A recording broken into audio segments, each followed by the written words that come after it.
வந்திருக்காரு. ஸோ கலக்க போவது யாரு பார்த்துருந்தீங்க அப்படின்னா சீசன் 9 டைட்டில் வின்னர். இப்போ தொடர்ந்து நிறைய ஷோஸ் பண்ணிட்டு இருக்காரு. உள்ள வரும்போது ஒரு பையன் கேட்டான், அண்ணா நீங்க தானே மைக்கேல் அகஸ்டின், உங்களை டிவியில பாத்துருக்கேன், ஒரு செல்ஃபி எடுத்துக்கிறேன். சரி நானும் சொன்னேன், எந்த டிவிப்பா, சன் டிவியா, விஜய் டிவியா, ஜெயா டிவியா, இதுல பாத்துருக்கேன். இல்ல நான் டிஸ்கவரி சேனல்ட்டு போறேன். நாட்டி ஃபெலோ. என்ன இப்படி சொல்றீங்க? பின்னாடி அவங்க அம்மா வந்தாங்க, தம்பி நீங்க நேர்ல போற பண்றது டிவியில பண்றது சூப்பர்ன்ட்டு போறாங்க. நான் கேட்டேன், அக்கா எதுக்காக இப்படி சொல்றீங்க? இல்லப்பா நேர்ல எங்களால ஒன்றும் பண்ண முடியாது, டிவி ஆஃப் பண்ணிட்டு பக்கத்து வீட்டுல போய் சீரியல் பார்ப்பேன்றாங்க. இதை விட ஒரு பெரிய கொடுமை, இன்னைக்கு வந்து ஒரு 1000 பீப்புள்ஸ் வந்திருக்காங்க நம்மளுடைய பிசினஸ், அதுவும் ஃபேமிலி. எப்படி நான் முன்னாடி வந்து கவுண்ட் பண்ணிட்டு போயிட்டீங்களா? இல்ல இங்க பார்த்தாலே தெரியும். தெரியுது. ஓகே. 1000 பீப்புள்ஸ் மேல வந்திருக்காங்க. சோ அவங்களுக்கு ஒரு நல்ல கைத்தட்டல் நீங்களே கொடுத்துருங்க. ஆனா லாஸ்ட் டைம் அக்கா என்ன பார்க்கறதுக்காக மட்டுமே 2 கோடி பேர் வந்தாங்க. ஏன் அந்த அக்கா யோசிக்கிறாங்க, உன் முகர கட்டிங்களா 2 கோடி பேர் அப்படியே அப்பல அந்த அக்கா வந்ததுல இருந்து நம்ம இல்ல கல்யாணி, அதுல ஒருத்தர் பேர் பொன்னிய கோடி, இன்னொருத்தர் பேர் தனுஷ் கோடி. பாருங்க, அங்க அந்த கார்னர்ல இருக்க ஒருத்தருக்கு மட்டும் தான் ஜோக் புரிஞ்சிருக்கு, அவர் மட்டும் தான் சிரிக்கிறார். இதை விட ஒரு இன்னொரு பெரிய காமெடி இருக்கு. ஓகே. கொடைக்கானல் போயிருந்தேன், ஹில் ஸ்டேஷன்ல ஃபங்க்ஷன் நடந்துட்டு இருக்கு, மேல ஒருத்தர் சூசைட் பாயிண்ட்ல நின்றுட்டு இருக்காரு. நான் எதிர்த்து அப்படி திரும்பி பார்த்தா சூசைட் பாயிண்ட்ல ஒரு லைட் ஒன்று எரியும், ஒருத்தர் நின்றுட்டு இருக்காரு. சரி ஒருவேளை சூசைட் தான் பண்ணிக்க போறாருன்னு சொல்லிட்டு நான் சோகமா பேசிட்டு இருக்கேன். பின்னாடி வந்து ஒருத்தர் தட்டினாரு, தம்பி மைக்கேல் அப்படின்னு. சார் நீங்க தானே மேல நின்றுட்டு இருக்கீங்க, குதிக்கலையா அப்படின்னு கேட்டேன். இல்லப்பா உன்னுடைய பேச்சை கேட்டு இனிமே நான் வாழ்க்கையில தற்கொலை என்ற முயற்சி எடுக்க மாட்டேன் அப்படின்னாரு. யார் அந்த 4 நபர்? என்ன சொல்ற? என்னடா முன்னாடியே பேமெண்ட் ஏதாவது பேசிட்டு இருக்கீங்களா? ஒரு 3 பேர் கை தட்டினீங்கல்ல, அது ரொம்ப சந்தோஷமா இருக்கு. அதுக்கப்புறம் நான் கேட்டேன், அண்ணா என்னோட நிகழ்ச்சியை ரசிச்சு இந்த முடிவுக்கு வந்தீங்களா? அவர் சொன்னாரு, தம்பி இல்ல அந்த நிகழ்ச்சி என்னுடைய நிகழ்ச்சி ரசிச்சு இந்த முடிவுக்கு வந்தீங்களா? இல்லப்பா இப்படி பேசுற நீயே உயிரோடு இருக்கும்போது நான் எதுக்கு தற்கொலை பண்ணிக்கணும்னு போயிட்டேன்.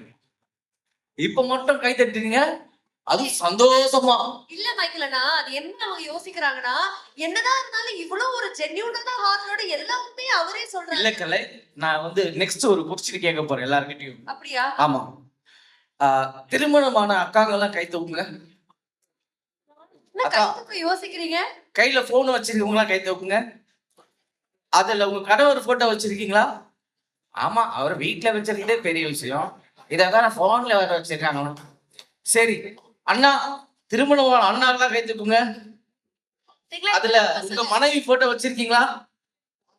அங்க பாருங்க, தாத்தாலாம் உங்க மனைவி போட்டோ வச்சிருக்கீங்களான்னு கேட்டேன்.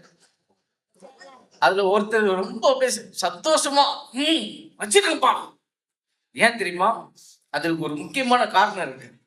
எப்பெல்லாம் அவர் ஒரு பெரிய பிசினஸ் மேன், பிசினஸ்ல நிறைய கஷ்டங்கள் வரலாம், சோகங்கள் வரலாம், பிரச்சனைகள் வரலாம், என்னதான் பிரச்சனை வந்தாலும் அவர் போன் எடுத்து டிஸ்பிளே ஆன் பண்ணி அவர் மனைவியோட அந்த மனைவி போட்டோ பார்ப்பாரு. பார்த்துட்டு வந்த பிரச்சனைகள்லாம் ஒண்ணுமே இல்லடா, ஏன் தெரியுமா? இதை விட ஒரு பெரிய பிரச்சனை இந்த உலகத்துல இருக்கா? என்ன சார் குழந்தைய வச்சு இப்படி குழந்தைய சேர்ந்து வச்சு சிரிச்சிட்டு இருக்கீங்க? வேற சார் வைஃப் இல்ல, அவர் உன்னை உணர்ந்து சிரிச்சு குழப்பி விட்டுறாரு. கை தட்டுங்க. அந்த பாசமுள்ள மனிதருக்கு, நேசமுள்ள மனிதருக்கு, மனைவிக்கும் நான் சும்மா விளையாட்டுக்கு சொன்னேன். நல்லா ஹாப்பியா நீங்க கை தட்டுறீங்கன்னு பார்த்தேன். ஓகே, சேரம் மிமிக்ரியும் பண்ண போறாரு. பல ஆக்டர்ஸ் இந்த ஷோக்கு வந்து எப்படி இருக்கும் அப்படின்னு நம்ம பார்க்க போறோம். கரெக்டான மைக் ரெடியா? எல்லாம் ரெடி. Check this check. இப்போ இந்த நம்மளுடைய அசோசியேஷனுக்கு, இப்போ நம்ம அசோசியேஷன் பேர் வந்து இது வந்து ஃபேமிலி, ஆக்சுவலாக பிஸ்னஸ் மீட்டிங் கிடையாது. இப்போ நம்ம எல்லாம் குடும்பத்தோடு ஒர்க் பண்ணுற ஒரு நிறுவனம். இந்த அசோசியேஷனுக்கு வந்து நம்மளுடைய புரட்சி தலைவி அம்மா அவர்கள் வந்து பேசியிருந்தாங்கன்னா எப்படி பேசியிருப்பாங்கன்னு ஒரு சிறிய கற்பனை. இது செக் டெலிவரி செய்யும். இங்கு கடலில் அமர்ந்திருக்கும் உங்கள் அனைவருக்கும் இந்த அம்மாவின் அன்பு வணக்கங்கள். இந்த குடும்ப விழாவிற்கு வருகை தந்திருக்கும் உங்கள் அனைவரையும் இருக்கிறேன் கூப்பி அன்போடு வருக வருக என வரவேற்கிறேன்.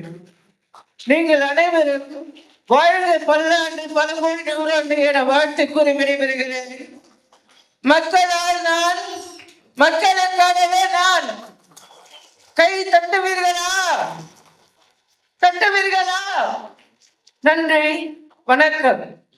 இன்னார் முதல்வர் மு.க.ஸ்டாலின் ஐயா அவர்கள் தமிழக மக்களை நான் உங்களிடம் ஒன்று கூறிக்கொள்ள விரும்புகிறேன். இந்த பொன்னான நாளில் உங்கள் அனைவரும் சந்திப்பதில் மிக்க மகிழ்ச்சி.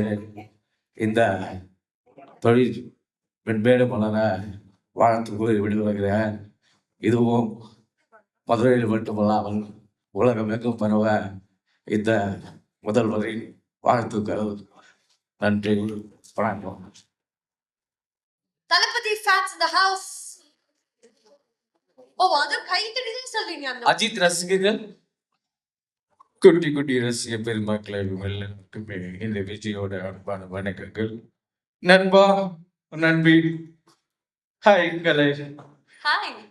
இன்னைக்கு எல்லாருமே ஒற்றுமையா வந்திருக்கிறோம். இதே போல என்னைக்குமே ஹாப்பியா இருக்கணும். நல்லா இருப்போம், நல்லா இருப்போம், நல்லா இருப்போம். என்னைக்குமே எல்லாருமே நல்லா இருப்போம். இதே மாதிரி கைத்தட்டி ஒரு குட்டி கதை. வாழ்க்கையில ஒரே ஒரு பூச்சி, சின்ன, அதாவது 8 கால் பூச்சி. அதுக்கு ஒரே ஒரு தலை, 2 கண் இருந்தது. ஆனா நான் 8 கால் இருந்தது. ஆனா 8 காலில் கட்டின கூட்டுல இந்த உலகமே அடங்கி இருக்கு. அந்த மாதிரி நீங்க கட்டின கூடு இந்த உலகத்தையே அடங்கும்.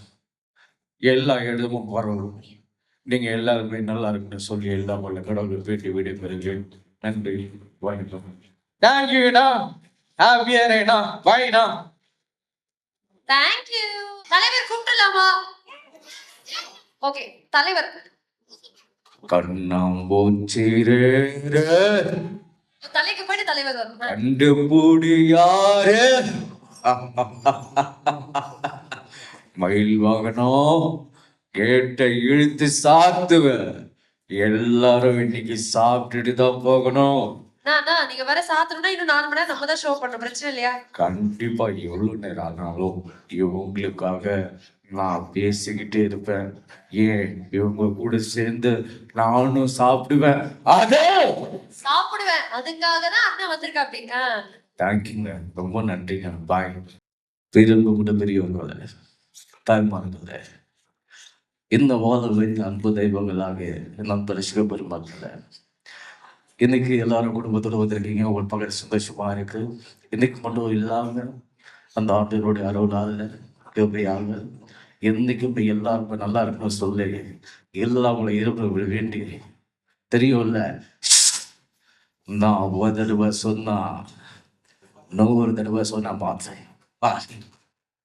அதெல்லாம் ஓகே. நான் நல்ல சவுண்ட் எஃபெக்ட்லாம் பண்ண முன்னாடி சொல்லிருக்கேன். பக்னா இல்ல மாதிரி சூப்பர் ஸ்டார் வந்தாருன்னா நெக்ஸ்ட் கமல் சார் வரணும்ல. ஆமா. அனைவரையும் சந்திப்பது மிக்க மகிழ்ச்சி. இன்றைக்கு மட்டுமல்லாமல் இந்த விழாவில் என்னையும் அழைத்து கௌரவித்த உங்களுக்கு நீங்கள் ஓடவும் முடியாது, ஒளியவும் முடியாது. ஏன்னா இவ்வளவு பளிச்சுன்னு ஒரு பொண்ணு பக்கத்துல இருந்தா எப்படி ஓட முடியும் சொல்லுங்க. டீசெண்டா சொல்லி முடிச்சிட்டா. அப்படி பாருங்க, உங்க மேல லைட்டு போட்டாங்க, ரிஃப்ளெக்ட் ஆகுது. இந்த தொகுப்பாளைக்கு என்னுடைய வாழ்த்துக்கள். அனைவரையும் தொகுத்த உங்கள் அனைவருக்கும் என்னுடைய வாழ்த்துக்கள். நன்றி, வணக்கம். தேங்க்யூ. கமல் சாரே வந்து விஷ் பண்ண மாதிரி இருக்கு எனக்கு. தேங்க்யூ.